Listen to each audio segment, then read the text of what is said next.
My background in publishing, I started out as a journalist back in New Zealand and moved to Holland, where I continued working as a journalist. Was at the London Book Fair with other journalists and publishers, and I met a publisher there. She inspired me, and I joined Bookhouse. In those days, you could study at Bookhouse long distance. I took my editorial management diploma and set up in the Netherlands. I started off in the Netherlands. I set up the publishing company for myself as well as continuing to be a journalist. I wanted to publish my own books. I was inspired by the thought of a river, a long, endless, timeless river that begins and it has no beginning and ending, and that the creatures there would be mythological creatures from the north. At the same time, I had two little granddaughters had turned up, one very dark, one very light. And so these, of course, became the characters in my books and the Naiad legends. Asked about the experience of writing them. I have to say, once I'd settled on that idea, there was no stopping. It just flowed. It flowed like the river, you know. It just came onto the paper like melted butter. The illustrations took a bit longer, I have to say. That was highly successful.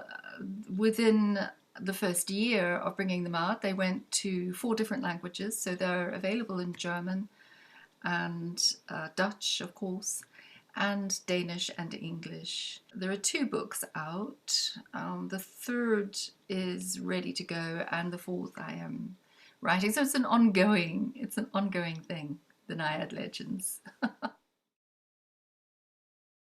We started out as traditional publishers with White Tracks. White Tracks was really my first love in publishing, and this was an academic publisher handling mostly humanities and mind, body, spirit, academic, which take quite a long time. Each one to come out takes like 6 to 9 months to bring out a book, but with fact checking and peer review, and of course you get a magnificent book at the end, and then the little rune that was for White Tracks on, you know, stands for quality. This, however, the market changed and it became very challenging to keep going in this manner for us, and we had a lot of inquiries about authors wanting to self-publish, authors that wanted just a cookbook, for example. I was very attracted by the idea of digital publishing. Back in 2006, I used to sell the Iliad, which is today it's called Remarkable. But back then it was quite new and exciting. I always thought that ebooks and audiobooks would be the future of publishing. It was a natural progression, really. It was very sad and with deep regret that I had to let White Tracks go. And we have a side publishing company, a side company called Mill House, because we live in a mill. And my son and I started Mill House Publishers, which is for print on demand and for trade, light trade publishing, and that's sort of on pause. It hasn't gone away, it's on pause, but we're focusing now on the digital publishing. That's ebooks, audiobooks, print on demand, that sort of thing. Right, yes. Hybrid publishing, which really is a mix of the traditional publisher that looks after the author, but the author is self-publishing really through us. They just give us the right to publish their work, and we advise and assist them as much as they need to compete in this. Everybody can publish their own book these days. You just send a Word file to Amazon and whoopsie-doo, there's your book. But does anyone want to read it? So we offer a kind of a quality control check as hybrid publishers. So all they need to do is contact us through the website. We have a free assessment form which they can fill out that just gives us all their details, all the details about who they are, what their book is, what they want.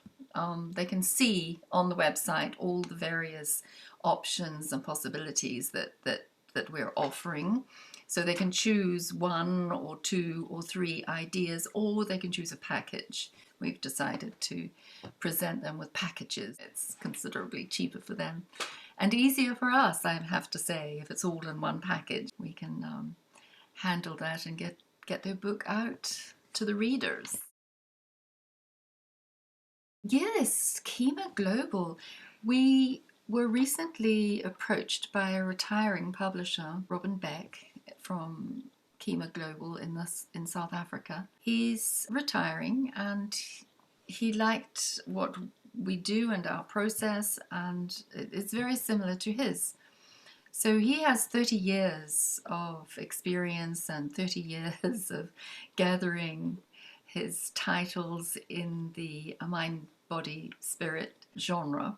Titles that really suited us and matched our list and his list. And so last year we amalgamated, we joined, and we now are supporting about 50 new authors from Kima Global Authors. They are spread around the world. They're from Canada, New Zealand, the UK, and of course in South Africa.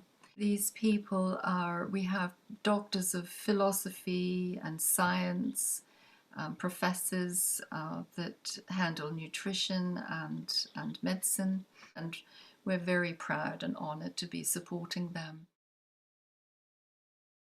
The future look like? Yes, we're just going from strength to strength, and having all these remarkable new authors is wonderful and very exciting. Jeanette is our chief of promotions, and she has planned a reading fest coming up this year in June and the summer solstice. I'm not sure if it's going to be in Eastbourne or in Brighton, but it will probably be Eastbourne. Writers will be able to meet their fans. There will be big screens scheduled for various authors to present their work and to read some of their work.